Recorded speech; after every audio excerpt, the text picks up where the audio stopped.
சொன்னாரு, இருளகிற ஜனங்க ஒரு பெரிய வெளிச்சத்தை கண்டாங்க.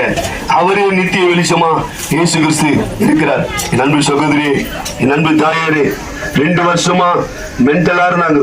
தன்னுடைய சூழ்நிலை இழந்திருந்தாங்க. ஆனா ஒருவரும் குணப்படுத்த முடியல. இதே கோயிலுக்கு போனோம், இதனே டாக்டரை பார்த்தோம், ஒருவரும் குணப்படுத்த முடியல.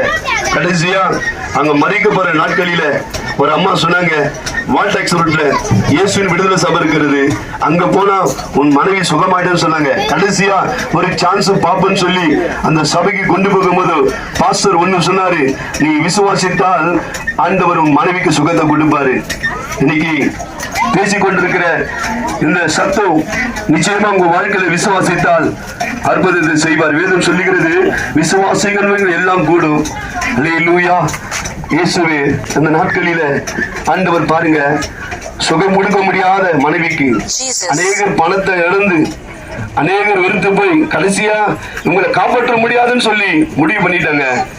ஆனா அதே ஊர்தான் லாசரு மரித்து போனார். இனி லாசருடைய வாழ்க்கை முடிந்ததுன்னு சொன்னாரு. ஆனா எது முடிந்ததுன்னு நம்ம நினைக்கிறோமோ, நீங்க விசுவாசித்தால் அதை கர்த்தர் தொடங்குவார்.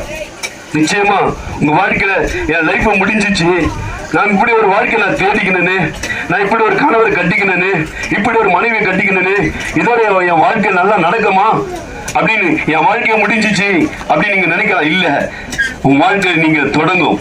எப்ப தெரியுமா தொடங்கும்? இயேசுவை விசுவாசித்தால் உன் மறு வாழ்க்கையை கர்த்தர் கொடுப்பார்.